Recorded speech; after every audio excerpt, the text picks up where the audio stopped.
Hey everyone, before I get started, I just want to remind you that if you like my content, hit that like button, subscribe to my channel, and then join the Militia Man and Crew Patreon community by clicking the link in the caption. Hey, good evening everybody. It's Militia Man and Crew. I hope you guys had a great weekend. And again, I hope all those fathers that had a wonderful day with family. I had a great time, and barbecue was good. It was very, very good. I give kudos to my son. He did a heck of a job smoking some meats. It was tasty.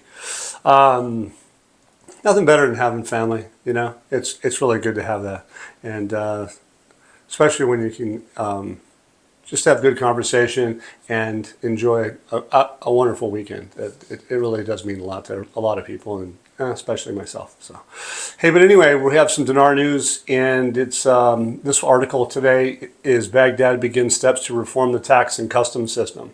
I'm not so sure they're just beginning to do this because they've been working on it for a long time. But as part of an ongoing efforts to enhance economic stability and develop non-oil resources, which is obviously, you guys all know that that's a big thing, that they want to get off being a rentier, which is oil-related system, to having a public-private sector type market system. Anyway, so developing non-oil resources is a big deal. Relevant institutions have begun taking practical steps to reform the customs and tax system to keep pace with the development requirements. The amendment of customs prices is part of this comprehensive reform vision. Prices is a big deal, and I've talked about this before because pricing is going to be really, really important going forward. And for them to buy materials, as you'll find out into the future, is really important.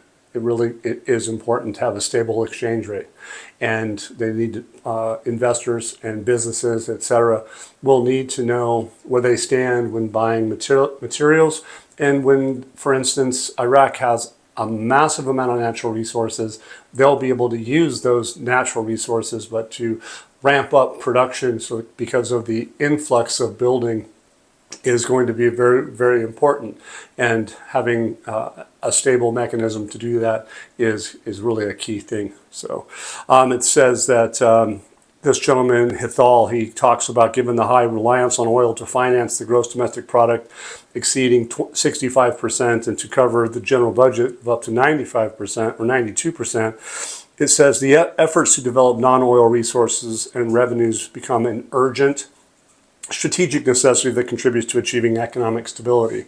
So I'm not so sure they're saying urgent is in the same manner that as I look at it, is because it's been a process that's been going on for quite a few years, especially under al-Sudani. But at the end of the day, they're calling it its urgent strategic necessity. It says increasing customs duties as a revenue boosting tool could contribute to this trend. I'm not so sure could means, it should mean that it will, I think, provided it's designed with a comprehensive economic vision that takes into account the nature of the Iraqi market and current production conditions, ensuring the achievement of objectives without negatively impacting trade flows. It says that this is where the importance of automating the customs system through the IQD program becomes quite clear. Basically, them doing it has been a fundamental step in enhancing transparency, which is very big, reducing evasion, corruption, expanding the tax base, ensuring social justice through a fair and equitable distribution of burdens. It says a successful implementation, so the successful implementation of something, which is the IQD system.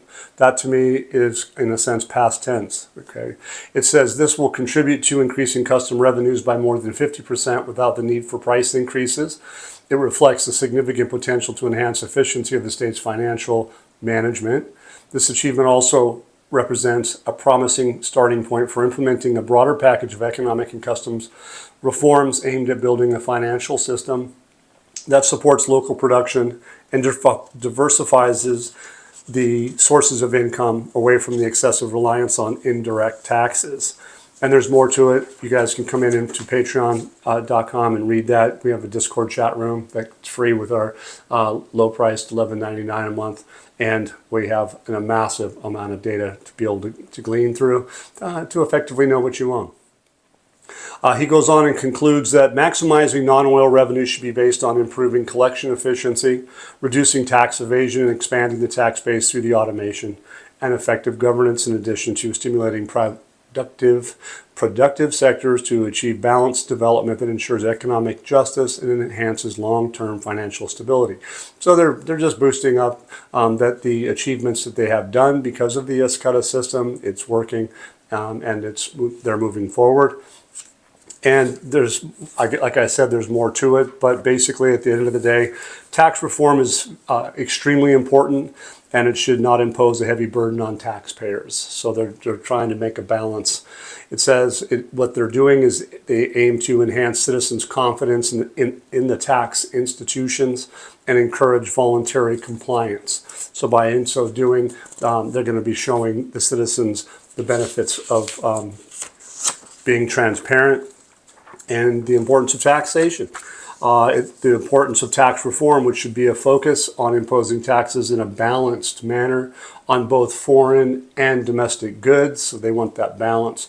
Taking into the account of the size of local production and its ability to meet market needs. Imposing broad taxes could lead to higher prices in local markets, which would negatively impact the citizens. So that they want to make that balance, okay?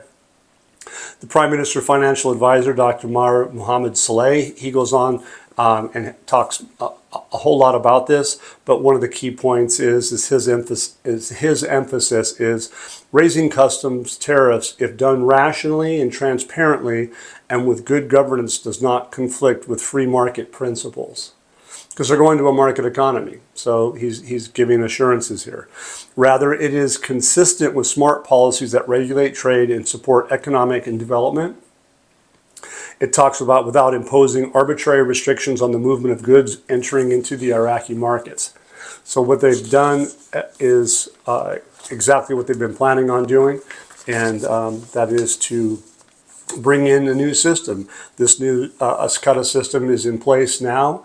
It looks like it's working to be proper, to be fair, and it's transparent and efficient. So the world is going to know that, especially with the largest entities in the world having had their hand in this. You realize that the World Bank was involved with that ASYCUDA system, as is the IFC, etc. So keep all those things in mind. And we talked about pricing, if you remember at the beginning.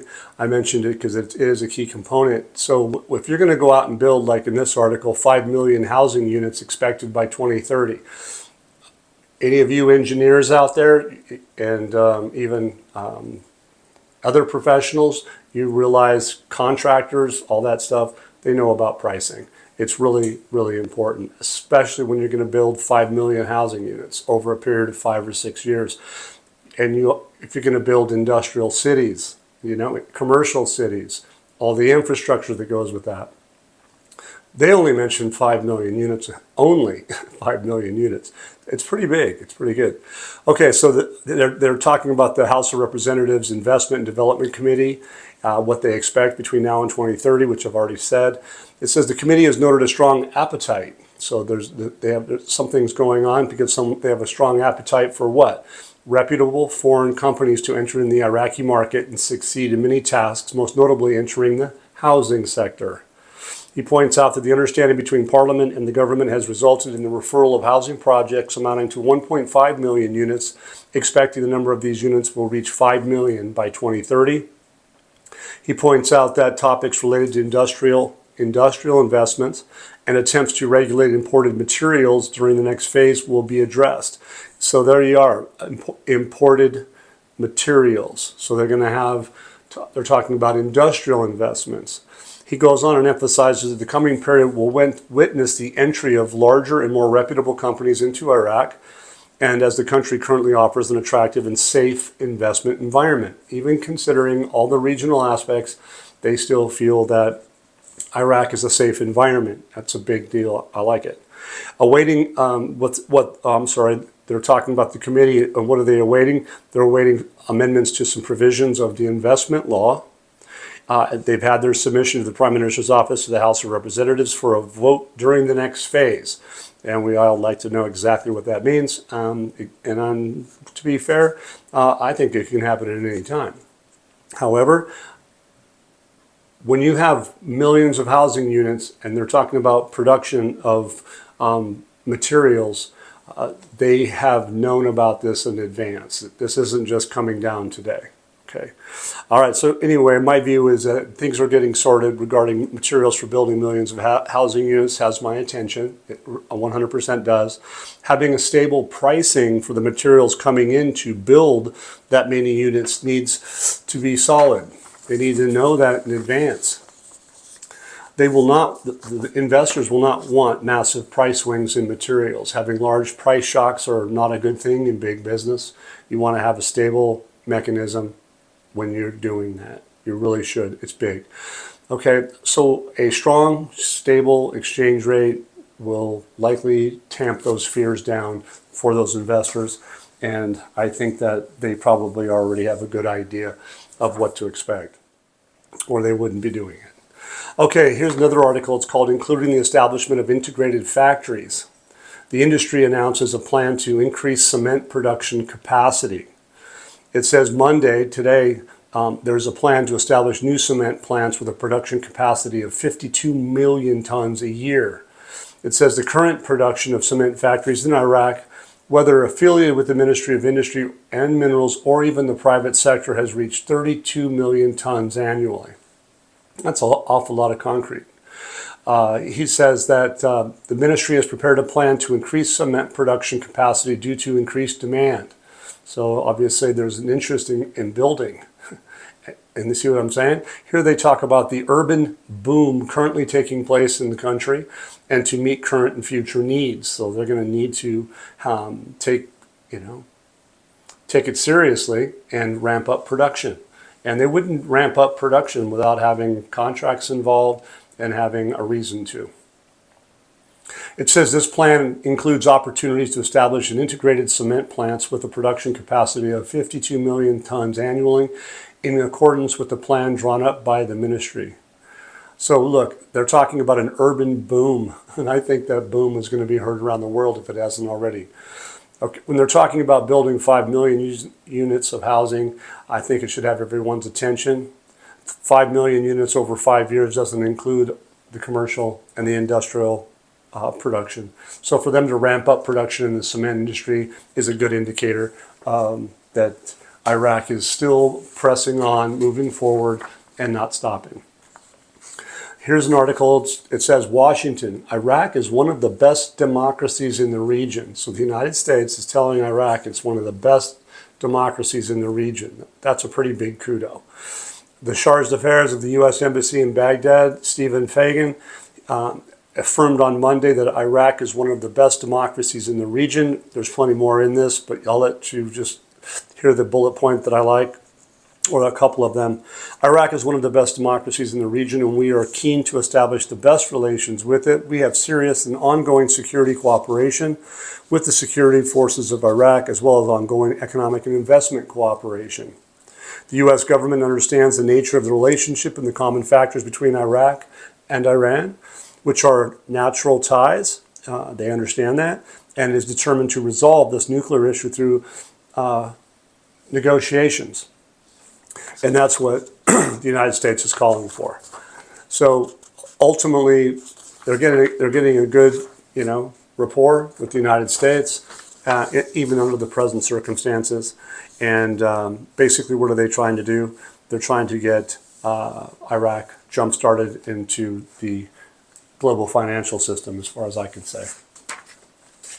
There's another article here. It's called After Completing Discussions with the Industrial Investment Law is Nearing Enactment. So we all know that if they're going to be doing what the level of work that they've already done, they're ramping up production for cement, for instance. They're gearing up for industrial production, commercial productions, building housing units, industrial cities. You can see that obviously they're not stopping this. So the Parliamentary Investment and Development Committee on Monday, they had discussions in respect to this industrial investment law, confirming its readiness to be presented and voted on the House of Representatives in the upcoming sessions.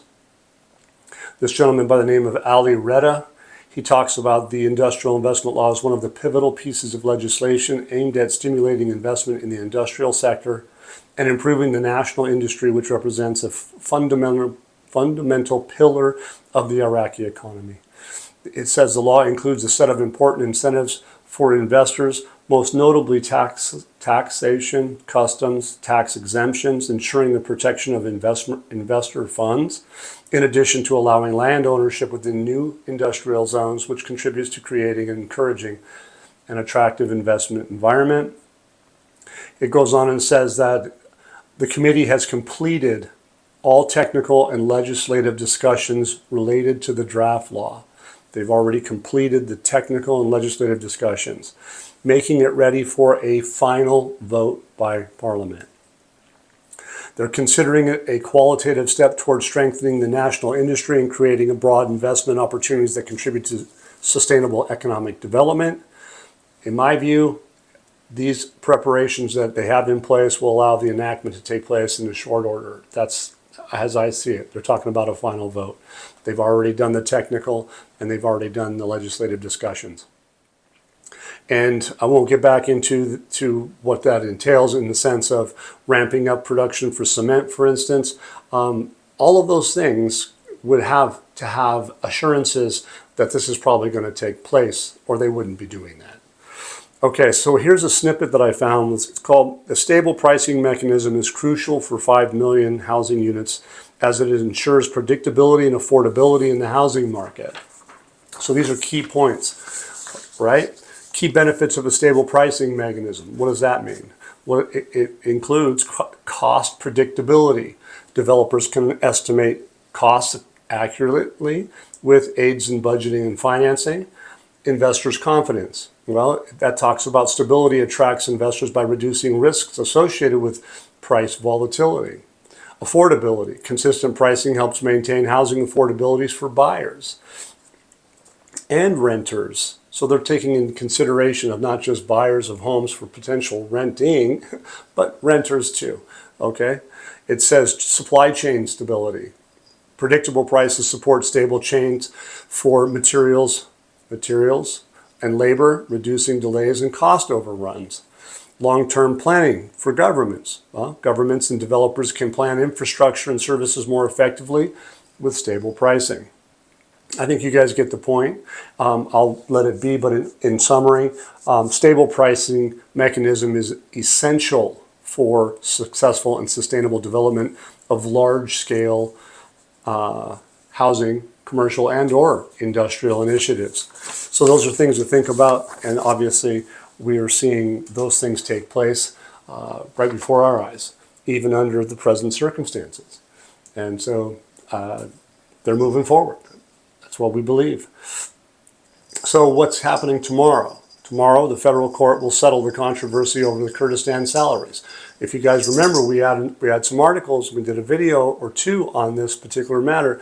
We talked about salaries and we talked about moving oil through the Cyan pipeline. Okay, they talked about that in the same paragraph, those two items. And now we're talking about pricing. Now we're talking about mechanisms. A mechanism is pricing. A mechanism is an exchange rate. It can be a lot of things, but those that fit. It says, at the moment, tens of thousands of Kurdish employees are eagerly awaiting, with hearts full of anticipation and eyes fixed on Baghdad. A pivotal session will be held tomorrow, Tuesday, June 17th, 2025, in the federal court. This session could change the course of the financial crisis that has burdened the citizens of the Kurdistan region. Well, one of the things that could fix that is if the Kurdistan region got on board and did what they were supposed to do. That's my view on it from the study that I have. There's been problems, and they have been because they didn't want to be transparent, and they weren't necessarily playing by the rules. Okay. And it says the federal court session is to resolve the issue of the employees' salaries, and it talks about they had meetings today, and they stressed that the hopes are pinned on a court decision that obligates both governments, the federal and the regional, to pay salaries on time, like I've been talking about, and adhere to constitutional regulations without delay and procrastination. So basically, let's see if the court stimulates the action and resolution to this problem. It has been taking far too long. They've been working on it for what? I won't even mention how long it's been. But you guys get the point. The court, I think, will probably make a decision that will force both regional and the center to have this resolved at this stage of the game. And hopefully what we see is them doing it with a new mechanism so that all of these things can take place in a timely manner and in the compliance with international standards. And we're going to find out and see what they do tomorrow. So I hope you guys enjoyed my content, and I hope you guys enjoyed Winnie showing up and being part of the show. She's been a little cantankerous today, but that's okay. Good thing is, everything looks good. I like the fact that the mood is tempered. There's been a real positive outcome. The last few days has been kind of tough, a lot of anxiety. But ultimately, as you can see, the data shows that they are moving forward, and it still looks positive. And so thank you for being with us. If you like the content, hit subscribe and like. Thank you very much. And again, thank you all for all your donations. All of them help a great deal to keep this channel moving forward. So I'll see you soon. Have a great week. Once again, guys, don't forget to hit that like button if you like this content. Subscribe to the channel or join us at the Militia Man and Crew Patreon community for even more exclusive content. You can also donate to this channel by hitting the links in the banner to help keep this page up and running. Your generous support is greatly appreciated, as always. Much, much appreciated. Thank you so much and have a great day.